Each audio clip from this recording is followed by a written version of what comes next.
On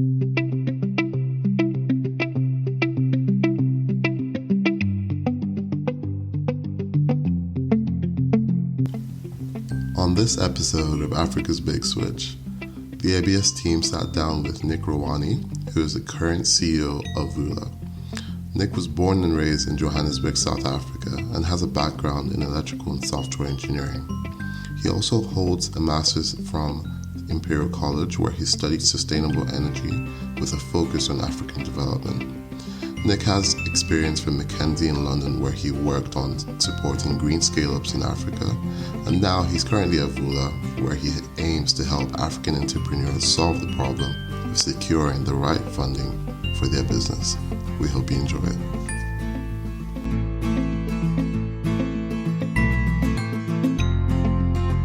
Hi again, welcome to this episode of Africa's Big Switch. Today, I'll be hosting with Beatrice, and we'll be speaking to Nicholas Nabil Teboho Rohani. Nicholas, it's a pleasure to have you on the podcast.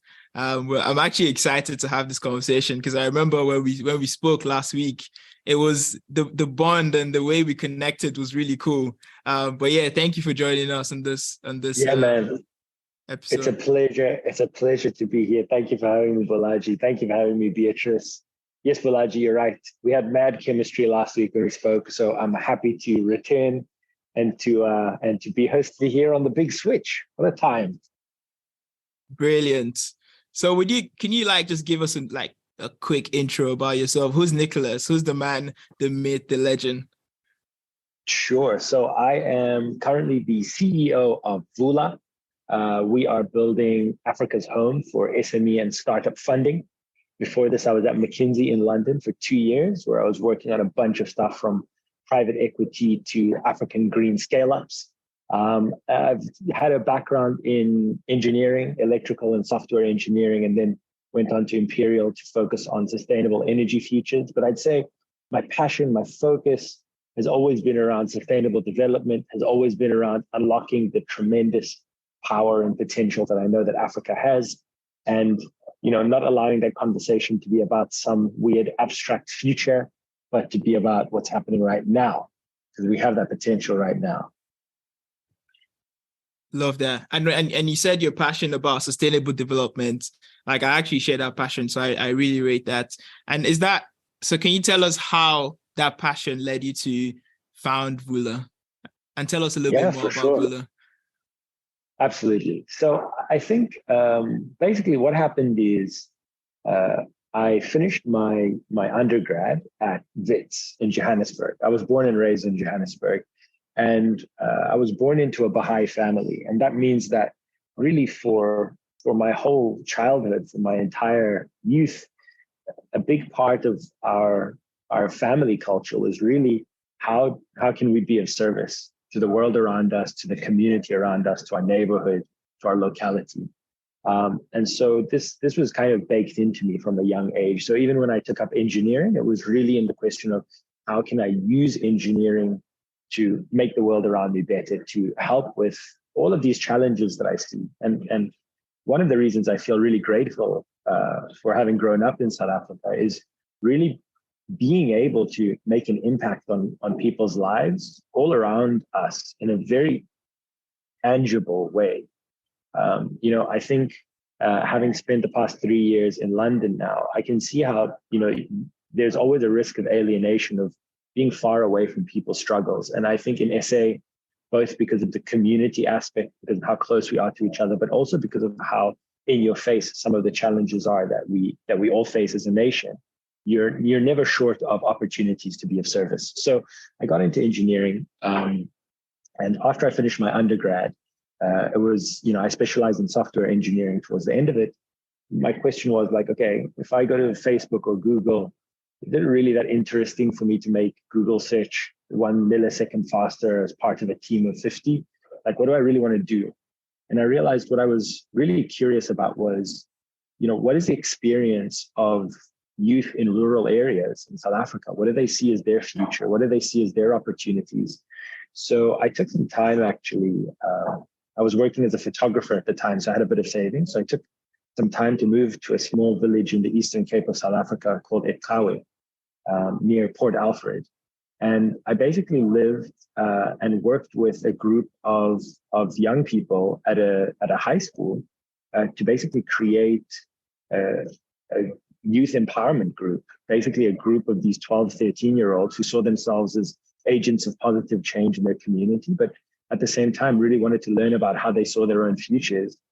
And I think it was through this experience that I realized, like, man, there's a huge amount of opportunity in rural communities to drive forward progress. But at the same time, right now, it's heartbreakingly, it's a heartbreaking vacuum of opportunity. It's a heartbreaking vacuum of a lot of young people just not really seeing a future for themselves.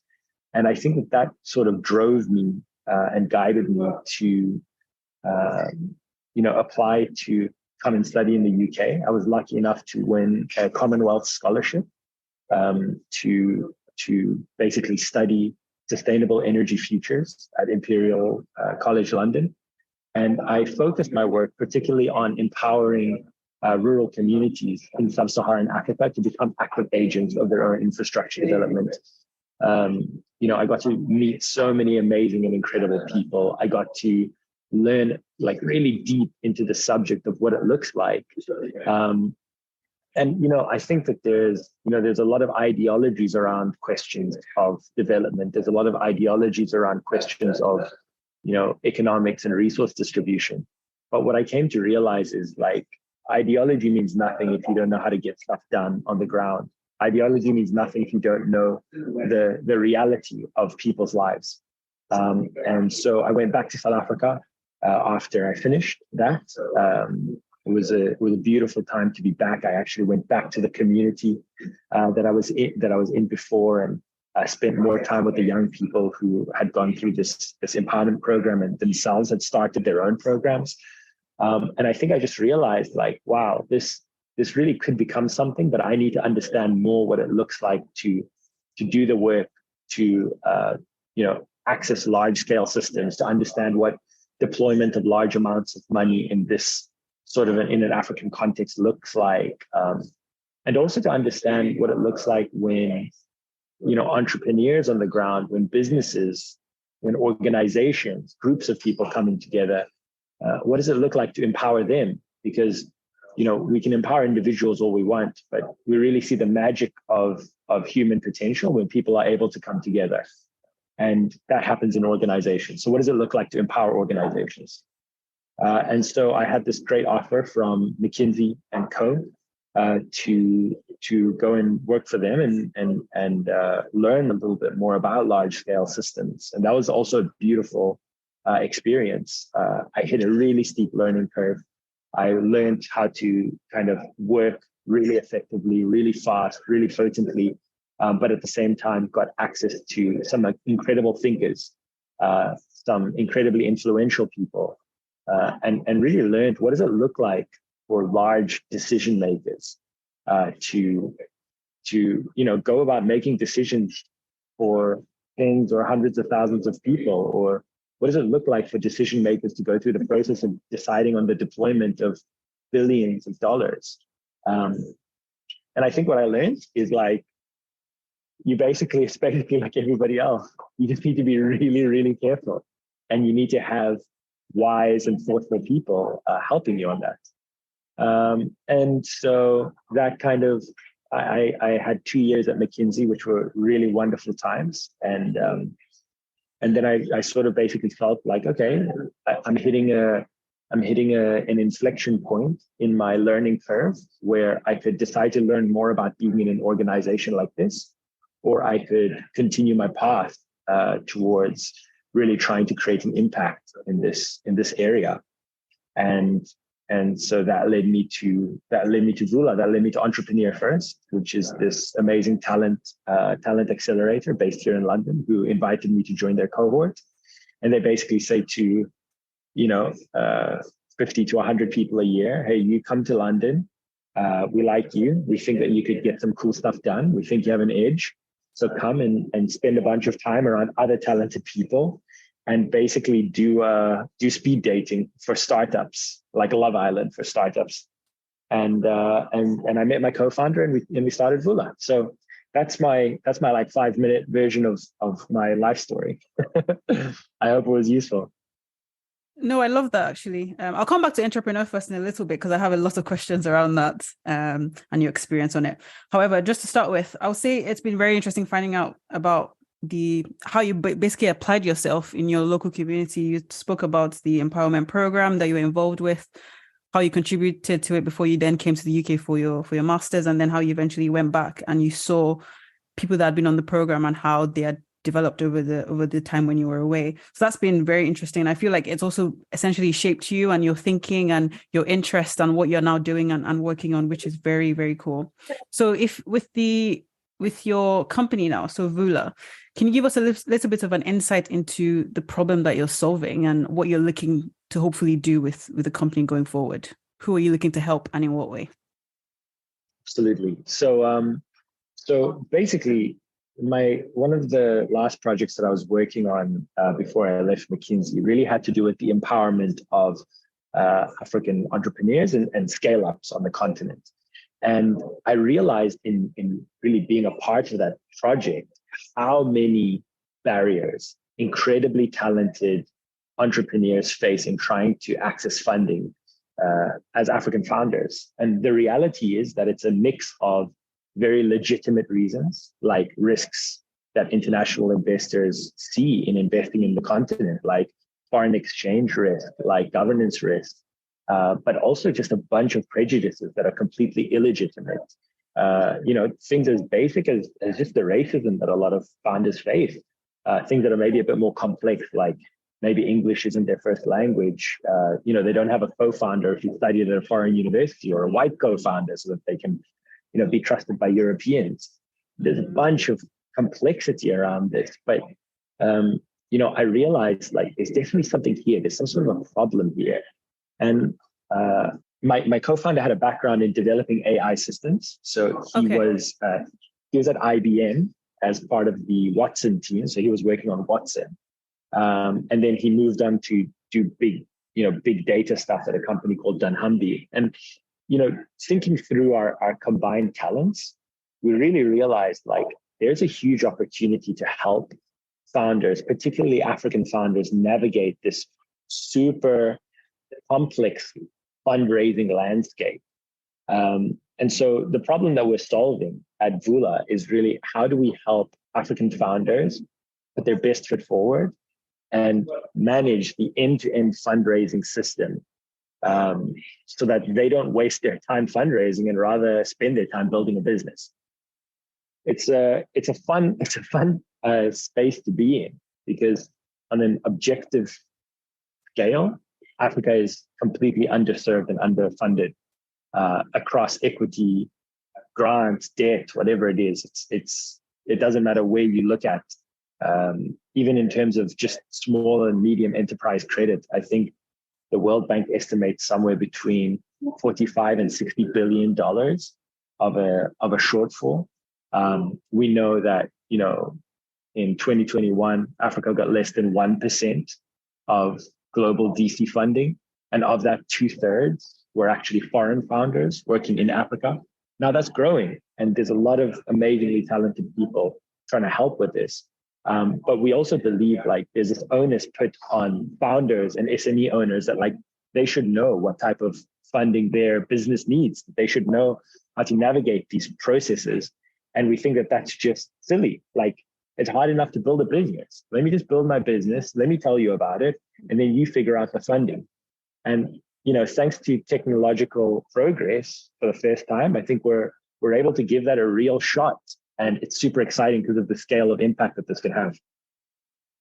Yeah, 100%. Sounds like your product, essentially, your business would be an incredible tool for founders on the continent at the moment.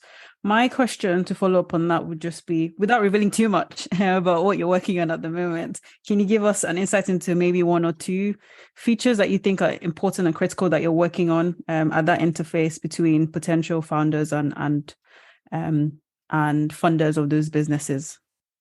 Yeah, for sure. I mean, I don't mind revealing anything. Like, nothing that we do is a secret. If a secret was the way that we were keeping value, I'd be very worried about us. So we basically see the fundraising landscape in three major buckets, which is equity, grants, and credit. And we realize that there are these golden threads between the types of information that you have to provide for any one of these.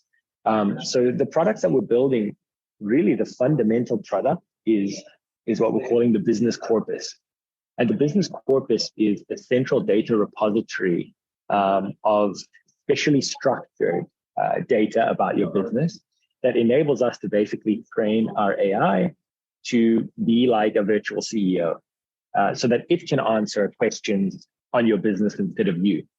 And that gets deployed in different ways. So one of the ways that it gets then used and deployed is in creating a pitch deck for your company. So, we can automatically create that pitch deck from this corpus of information so that you basically don't have to, or so that instead of starting from a blank page, you can start from an existing set of answered questions and you can refine them as you see fit. It's the same thing for grant applications. So we've got an automatic grant scanner that we're already using for our early adopters, where basically it scans the internet for grants that are applicable to their geography and vertical, and then uses the business corpus that we've built for them to answer grants. Now, I'm not going to act, we're 4 months old, so I'm not going to act like this product is perfect. It's basically an experiment. But the results that we've already gotten and the feedback that we've gotten from our customers is that we're basically helping them apply for more grants at a higher quality than they've ever been able to do. And we're saving them tens of hours in doing that. And then on the credit side, basically SME credit on the continent is really in a woeful state. We've got a history of basically our commercial banks on the continent not really being able to engage with providing small and medium enterprises with credit. They've been specialized in, supporting extractives, supporting oil and gas, supporting large corporates. But SMEs really haven't been touched. And what that's meant is that there's a bunch of alternative credit providers, non-banking financial institutions that are popping up to try to support these SMEs. But like any sort of, like alternative industry, there are some amazingly innovative and positive and supportive players, and there are some vultures.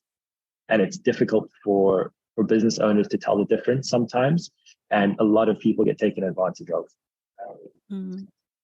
So a big part of what we're trying to do in that space is really bring about the next generation of aggregation system on credit providers, because everybody's got their own speciality. Everybody's looking for a particular type of business. And in the past, that kind of just looked like, maybe you'd come to an aggregator and ask, and describe where your business is and what vertical you're in, and that was enough. But thanks to our technology, we're really able to, in a very granular way, understand what it is your business needs, where you're at, and then suggest to you trusted partners. And not just suggest to you a partner that you should go and apply to, but on the credit side, really tell you what you can expect, what rates you can expect, how long it would take to get into your account. Because what we're really trying to do is to just lower the friction of you getting the money you need to grow your business. So however we can do that, we are doing it. And that's kind of our current three sets of big things. Now, looking into the future, of course, we have huge dreams. But it's a startup land out here. It's the Wild West. So we're really trying to just build and test and make sure we're bringing value to our customers. Just listening to you talk is quite inspiring.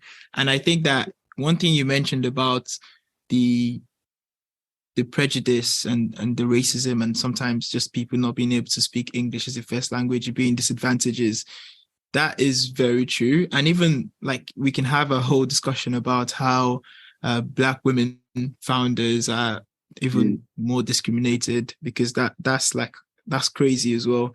But it's really cool to see you apply AI to basically help startup founders be more productive, focus on building, while you have AI take care of some of the enablers for them to build that value and build that solution. So yeah, that's really cool. And I was even going to ask about where you can take this, because me thinking along those lines means that you can basically revolutionize the way AI can be like your, Yep. you know how you have Jarvis and Iron Man, and he just does it just helps Iron Man like build stuff while Iron Man actually focuses on like the actual value. It seems like that's the what you're actual building value. for like startup founders. Yeah. It's a good idea. So that's really maybe we cool. call it your fundraising Jarvis. I think one of the things that I really like about my co-founder and about the approach that we're taking is like Vula is not an AI company. Like we're not, we're applying this AI in what I think is quite a novel way, and in quite a novel arena. But like, we're not an AI company. We're using tools in the way that we think that tools bring value. And if it's AI, then it's AI. If it's, if it's structured data and other forms of models, then we use those as well. We're not really precious about it. In the end, we're a very practical company, and we're obsessed with our customers, and we want to save them time, and we want to save them money, and we want them to put their best foot forward. That's it. Love that. And I guess the question I was going to ask following that is, what are some of the challenges you've faced so far? So how long have you launched, and maybe has it been how you expected it to run? Just being a startup founder, I'm sure you probably don't sleep a lot. So what are some of the challenges you face building Vula? Man, I mean, I don't. What are some of the challenges we haven't faced? I don't. You're asking a startup founder 4 months in. I think probably some of the biggest challenges you face as a founder, or that I've faced, I can say, because I've been entrepreneurial before, but I've never really tried something at this scale before, and I've never had this scale of support either. I think a lot of the time, you don't know what you're doing. That's always very it's always very intimidating, because in the end, you've taken a really deep interest in this question, and that's what gets me up out of bed in the morning, is that I'm just fascinated by how we're going to solve this. That's what I love, is working on this question, because there hasn't been a partner or a customer, or an academic expert or anyone who we've spoken to who isn't like, yes, this isn't a huge problem. Yes, this sounds like it would be really useful. Yes, we think that this would make an impact. And by the way, have you thought of this additional thing to do with it? And it's like, that's beautiful, because I feel like we're so supportive of each other. There are so many mission-aligned people here. So, maybe I'm doing like too much of an optimist answer to your question, because you're asking for the most challenging thing, and I'm just telling you what's been easy. But, I think what's challenging then is taking all of that opportunity that you see around you, and all of these people who want to do work in one direction or another, and really deciding, prioritizing, because every time you say yes to one thing, you are by definition saying no to something else, especially when your calendar gets as packed as they are now. And I think we're at the stage where we're really realizing how precious we have to be with our time, and how we have to be super careful about what we do say yes to, because the opportunities are coming, the spaces for application are coming, and we just need to make sure that we're really doing it in a way that can sustainably create a lot of value and sustainably create a lot of impact to make to make our mission happen, which is we want to increase the liquidity of investment coming into Africa, and we want to increase the quality of the money that's coming in, and we want to increase the quality of the targets that money is going to. And if we can do that, then our mission is well on its way. That's one of the beauties of being a founder or co-founder, right? You get to make those big decisions about what steps to take, what tools to use, how to use those tools, and how to create the business and the solution that you're working on. So my question is, you've mentioned you've mentioned your co-founder, Alex, many times already on this podcast.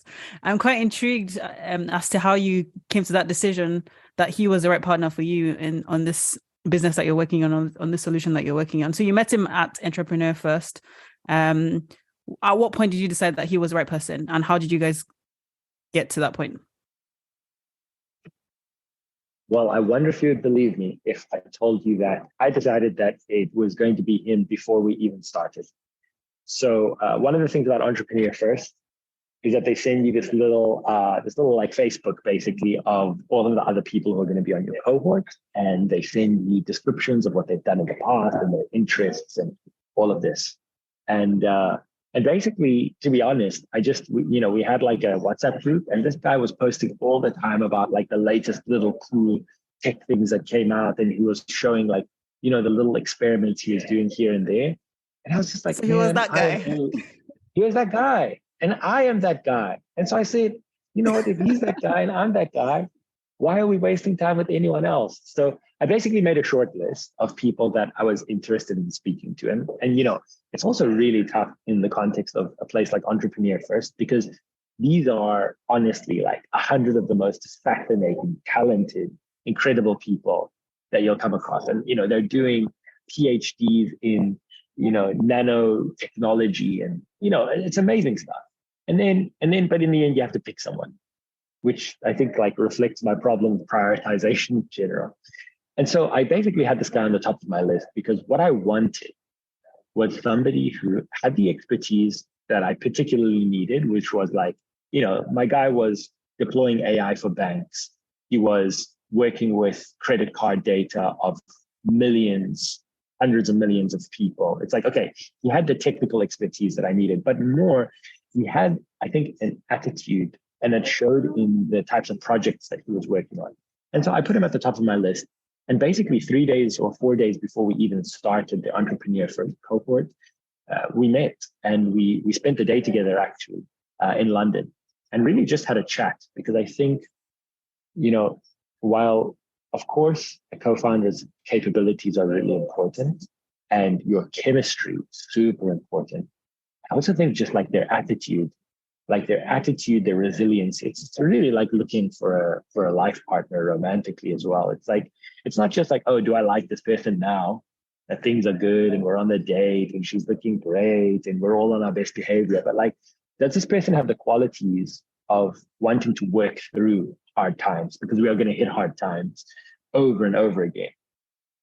And yeah, I met him and I thought, man, this guy has it. So we literally got together on the 5th day of Entrepreneur First, and we've been together ever since. Yeah, it definitely sounds like a marriage. When you mentioned meeting up in London before the first date, I was like, that sounds like a date to me. But no, honestly, it's fantastic hearing about that. And with your experience on Entrepreneur First as a whole, how do you think being on that program has changed your way of thinking about your startup or about building a startup? I'm assuming, is it an accelerator program? What is it? What is Entrepreneur First, and how has it changed who you are now? Yeah, so Entrepreneur First is an accelerator program. It was based in London when it started, but now it's across 6 different countries. And it was basically started by 2 people who left McKinsey to start it. And I think their unique thesis is basically that you can track down first talented people that you like, and then bring them into an environment, and those talented people will find ways to make really valuable companies together. And it seems like they've been proven right, because their portfolio has grown. Their the way that they support their founders has proven to be incredibly successful, and their program keeps expanding. And having gone through it, I can say that some of really the most valuable thing is that they create an environment of excellence. They surround you with 100 brilliant people. They provide you with guidance from people who have built billion-dollar companies in the past, who have led amazing organizations. Just the other day, I was talking to one of the EF advisors, and I was saying, one of the things that we're thinking of, one of the strategies we're thinking of deploying is kind of like this huge company, right? I'm not gonna mention which one, because we're gonna be talking to them soon. Okay. But it was like, oh, I heard that this huge company in their early days did this thing, and he was like, yeah, they did actually. Do you want to talk to somebody from there? And I was like, what? Is this where we're playing now?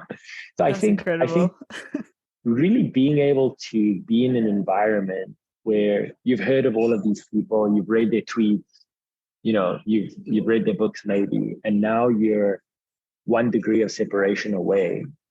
And I've met some incredible people in South Africa who haven't had this opportunity and would flip and kill any of the most talented CEOs. However, these people really have incredible experiences, and being able to have access to them, being able to just be surrounded by them and understand their own motivations, their daily, the way that they go about doing things on a daily basis is super useful. And the same thing goes with the cohort of people that I came into this with. So many of our problems, so many of our great opportunities just came from people saying, oh, I know how to solve that problem. I know how to, I know the right software library to install. I know the right person to talk to about that. So it's really creating this community of excellence. And I think entrepreneur first, for me, that's been the main value that it's brought. No, thanks for that, Nick. It's been really great hearing about that. So my actual first introduction to Entrepreneur First was through a friend that started on the program towards the end of last year. And I think it was mind-boggling to hear that you could join the program without having one clue about any idea of what you wanted to start or any startup in the first place. So it's great to hear that the program is working and they are generating great ideas and great startups from something that just starts off with talented people who stop. So that's phenomenal. And for yourselves, I know that you guys received your first round of funding a few weeks ago. So congratulations on that. That's amazing news. Thanks. I was wondering if, from your point of view, there was some kind of better positioning, I would say, for the fact that you were working on a project that was related to African development. So do you think that people that fund, so funders of programs, so VCs, potential angel investors, and so on, do they have a bias towards projects maybe that focus on African development, or do you think it's very much a level playing field, and you just have to make sure that you're working on a valuable idea that would generate value? Look, I'll tell you right now, the people who we're interacting with are commercial venture capitalists. These people, they might like as a coincidence that you're going to be helping a continent of entrepreneurs thrive. But the reality is that the reason why they're interested, I think, is, or the reason why any VC would be interested is more because this is an untapped market than it's an underserved market, if that makes sense. If the nuance right. in those lines is there. And so, I really wouldn't say in the spaces that we're in, we're not, so far our conversations haven't really been with like impact investors. I mean, we've been talking to impact investors as partners, but not for investment into us. Okay. And I think in general, this is maybe something, even when we're talking to our customers, that's important to kind of outline, is like the VC model is a very specific model of funding. Raising equity for a company, especially from VCs, means that the scale of market that you're going after and the potential for what the company can become really is huge. And I'm not saying this in an aspirational way at all. It's, you don't need to necessarily aspire to build such a big company.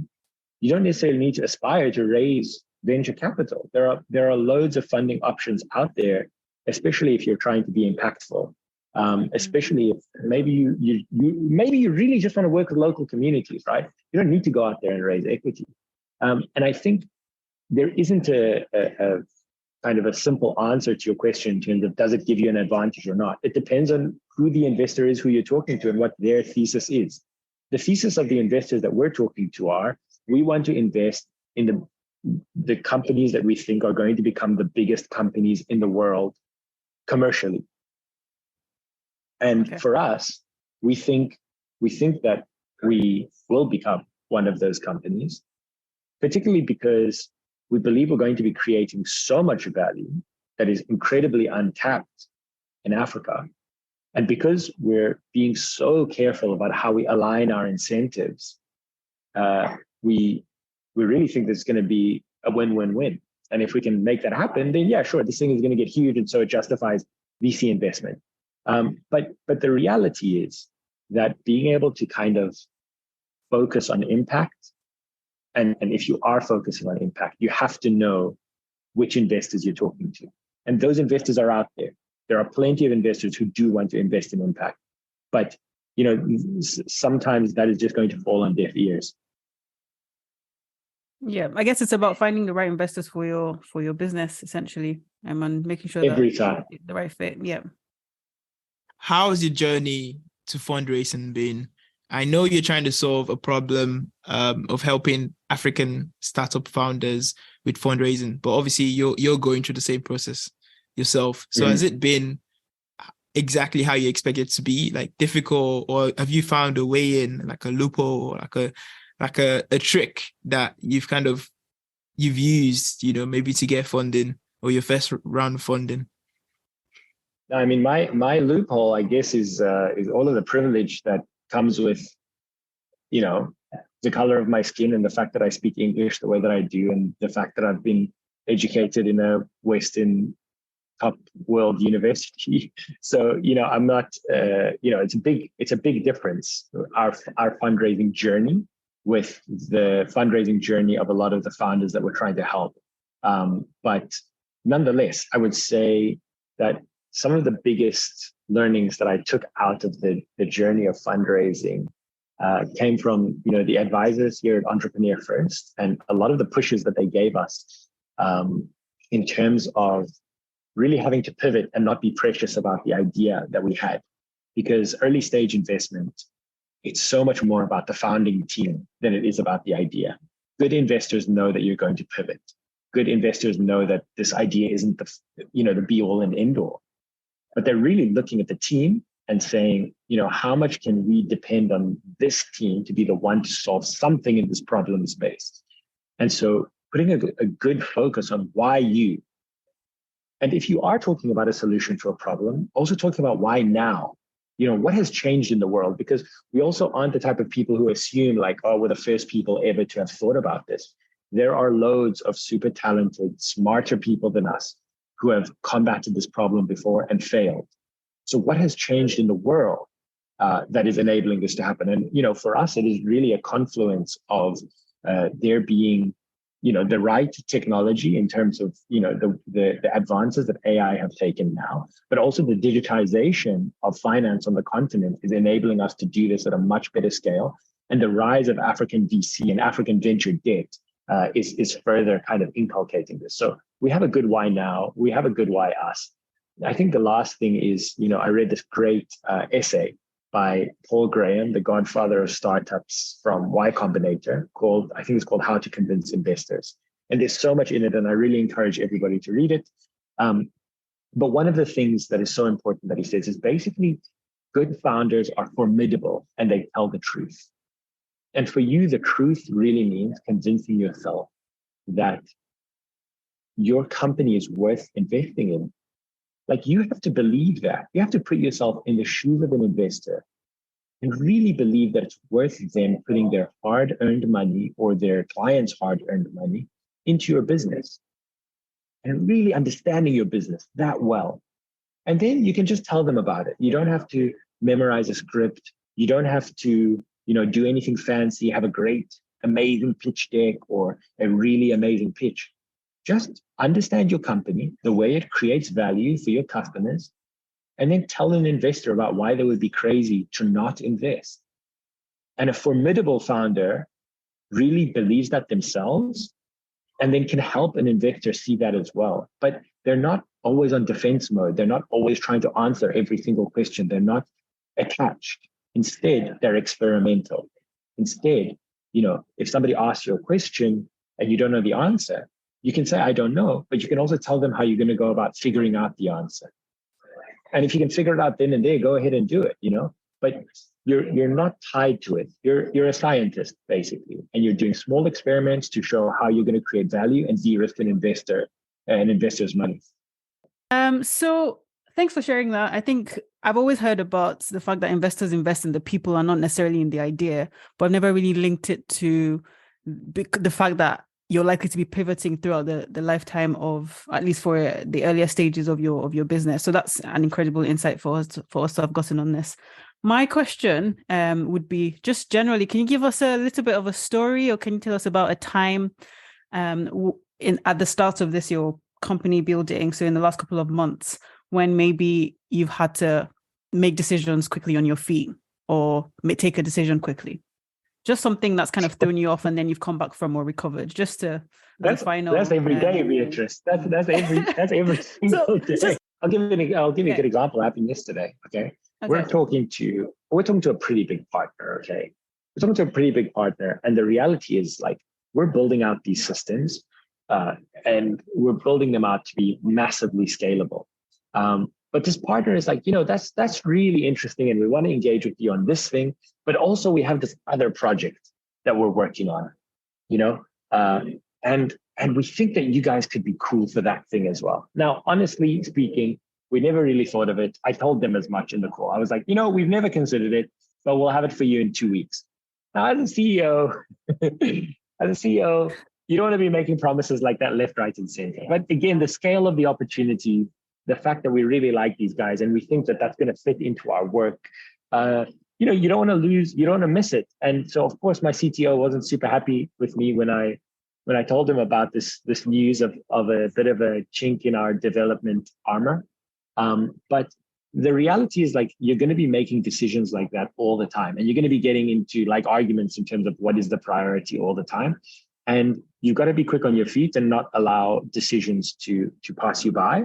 But at the same time, as I said at the beginning of this whole thing, there's always this balance about priorities, and you never want to let something fall. You never want to let something fall out, because everything you say yes to, you're saying no to something else as well. So, I think as a CEO of a very, very early stage company, I'm honestly making decisions like that on my feet. If I'm not doing that, then we have a problem. But I think the real trick is to always balance your proactivity and your reactivity, because you never want to be chasing your tail. You never want to be, always reacting. You want to be reactive enough that you're nimble, but you want to be proactive enough that you're leveraging the right resources, the right talent in your organization, and really making it happen. So it's always this balance. But honestly, Nick, thank you very much. It's been a pleasure having you on this episode. And I'm sure Beatrice can say the same. Yeah. No, you don't need to wish me the best, but like, you're gonna be there, man. Don't wish me nothing. Of course. Yeah. Of course. We'll be back on the big switch too. We'll see you guys soon. Don't trip. Vula's next big step. Maybe we're gonna be regular guests. Maybe with Alex as well. Yeah, exactly. I'll take them out of the lab. But right now it's supposed to be building. Double date. Yes, exactly. Everyone, in case you're wondering what it's like to be at an early stage startup, it's 5 p.m. on a Friday. I'm enjoying myself on a podcast with 2 friends, and Alex is busy typing away his phone. This has been great. Thank you. Amazing. Pleasure. Thank you all so much. And thank you for those who are listening. Appreciate it.